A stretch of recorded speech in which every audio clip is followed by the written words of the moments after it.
Okay, we'll jump right into our next availability. We're now joined by Jamie McMurray, driver of the number 1 Cessna Chevrolet. Jamie, coming in as our defending race winner from last fall's race here at Talladega Superspeedway. Talk a little bit about your thoughts on the weekend here at Talladega. Is English okay? In English, perfect. English. I don't even know what just happened. Yeah, Talladega is one of the more laid-back weekends, I think, for all of us. It's typically one practice. If the car feels good, I'm glad that they do the practice based on, or the qualifying if it gets rained out based on your practice speed, because it gets all the cars on the track for at least one session, and then it's pretty laid back for the rest of the weekend until the race starts. So it's one of the calmer weekends that we get to have. Tom, then come up to Stan. Hi, Jamie. Tom Hello. Jensen, FoxSports.com. You've been very successful here. Is there any safe formula to guarantee you're around at the end of Talladega? Absolutely not. I have rode in the back and won a race here before. I've also rode in the back and been crashed. So I think that, you know, the best way to go about it is to just race all day long.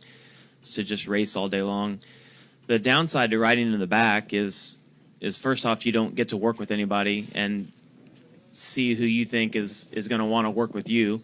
You know, you develop these relationships throughout the race, and it might be with someone that you've drafted with in the past, or it might be somebody completely new, and you kind of make friends as the day goes along. And I think it's good to develop those and to race all day long, so when it comes down to the end, you know who's going to stick with you or who you think you'll work better with. I was in the back here in the spring race, and they had a 2-car wreck and a car ripped off trying to be safe. So, man, I think that the best plan is to just race all day long and try to stay up front. Okay, we'll go to Stan, then go to Mike. Stan Go to Mike. Stan Creekmore with CompetitionPlus.com. Jamie, so this, as you described this weekend, very calm and everything, does that truly get you ready for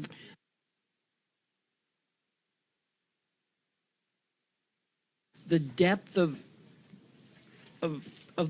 racing here on that one day? Because this has been described as one of the most extensive mind races that you could think of.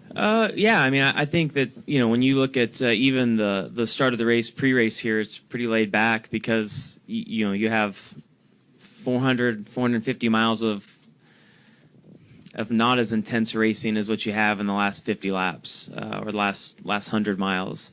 It's yeah, I mean, I don't think you can't get all worked up now or even in the first half of the race because it means nothing. And so for the most part, it's about, you know, not getting torn up and just being there for the last really the last maybe 50 to 75 laps. Okay, we'll take our next question. Mike, go ahead. Mike Hembry, USA Today. Jamie, considering all the convoluted things that can happen here Sunday, is it realistic to think that teammates can help chase teammates in any significant fashion? No, I don't think so. I think that when you get on the track, you help who's going to benefit you the most. I don't know. I think you'd be grasping for a story. It's going to be really hard to hang anyone out here intentionally. Typically, when someone gets hung out here, it's because they've made a bad decision, and you don't want to go with them, and so they end up getting hung out. So I don't know. I think you're grasping there for a story. Jim, or is it Chris? Go ahead, Chris. Chris Knight, Headstrengths.com. Jamie, can you talk about the new qualifying format here today and what strategy it'll place not only for a driver but for the teams as well? Yeah, I know that there's a new qualifying format. I have to be honest, I have no idea what it is. I talked to Helton after, I think, the Daytona race, and they talked about the ideas that they had, and I remember at the time saying, yeah, it all sounds really good. Yeah, I think it's great that it's going to be in a shorter amount of time. I kind of know what's going on. I don't know 100%. But at the same time, I have been terrible at this format of qualifying at plate races. I don't think I've made it into the second round yet. And it's a little frustrating at the time, but it really doesn't matter where you qualify here. So that's why I haven't paid much attention to it. Okay, we'll come over here for MRN, then go to Dustin and Ray. Hi, Jamie. Tyler, MRN. Do you sense any sort of urgency or frustration from Kyle? And have you given any words of encouragement about Kyle Larson? Yeah, about all his second place finishes. Well, I mean, he wants to win, and he's done a really good job of putting himself in the right position. Maybe the caution flags haven't fallen exactly the way that they need to, but as long as he keeps doing what he's doing, I don't. I mean, urgent. He's 21. Everything's urgent in his life right now, and he'll get to have plenty of victories. He's done a really good job, but I haven't. I mean, in my conversations with him, there hasn't been any panic more than what there is for everybody else in the garage. Okay, we'll go Dustin, then Ray, and then go to the back for some questions. Dustin Long, MRN.com. Jamie, we've heard from a lot of people about the difficulty of trying to work your way up through the pack, I guess, with this package. Can you, I guess, kind of put us in the seat or describe the challenges of kind of if you're outside the top 10 or outside the top 20 and trying to move up, especially the latter part of the race, the challenges and what you're seeing, what you're facing, and what makes it so difficult? I feel like every plate race, it gets harder and harder to go from the back to the front. I remember years ago riding in the back and saying with 50 laps to go or whatever number we picked out that we'll go to the front, and it seemed like at the time you could do that. Now you can't because we get 3 wide and we run 3 wide for most of the fuel run. It will single file out or maybe it's a double file at some point, but most of the run is 3 wide, and you make your move like most places on a restart, and you hope you can get in the row that's moving to the front, whether that's making it the third row, inside, wherever it is, inside, middle, outside.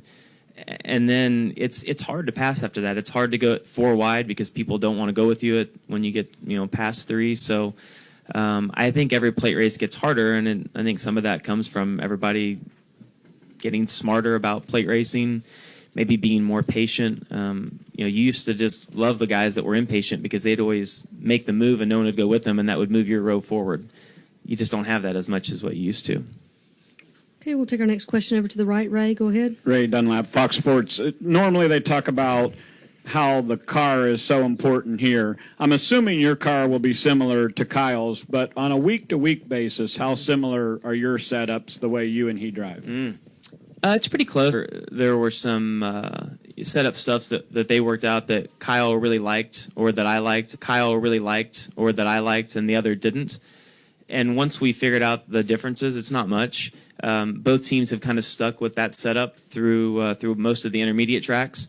The short tracks are closer than what we have at the 1.5 miles, but it's pretty close. If one of us gets off at some point in practice, the other team is able to put that guy's setup in and be right where the other team is. So the cars are all built identical. I think most teams are on that same plan.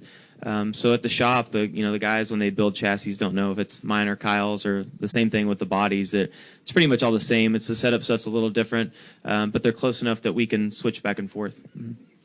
Okay, Michelle, do we have a question in the back? Hi, Jamie. Jason Wirt, USA Radio Network. I have a son with autism, so I've followed your foundation. Could you tell us a little bit about what you've been doing lately with the Jamie McMurray Foundation? Yeah, I mean it goes in spurts, and what we're doing. Artie has probably been the biggest contributor to the autism and the racing community.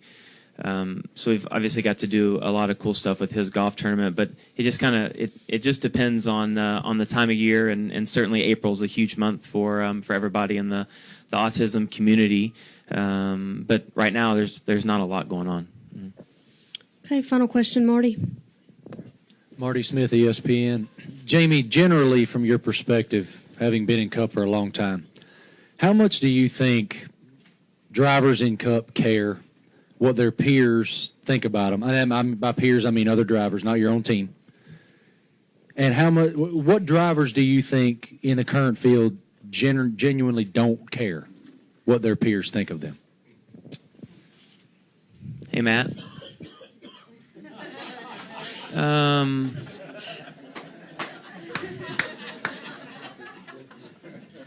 I think it's all dependent. I mean, without having a list in front of me, that's a hard question to answer. And I think it's just, I think it depends on the individual, and I don't know that it has to do with racing as much as just in life. And the people that worry about maybe what other people think of them. I don't know. That's a really you should just save that question for Matt, Marty. I think that's good. What about you? How much do you care? Well, I do care. I have to be honest. I think most people in this room would know that I don't know. I don't worry necessarily about what people think of me, but I hate disappointing people.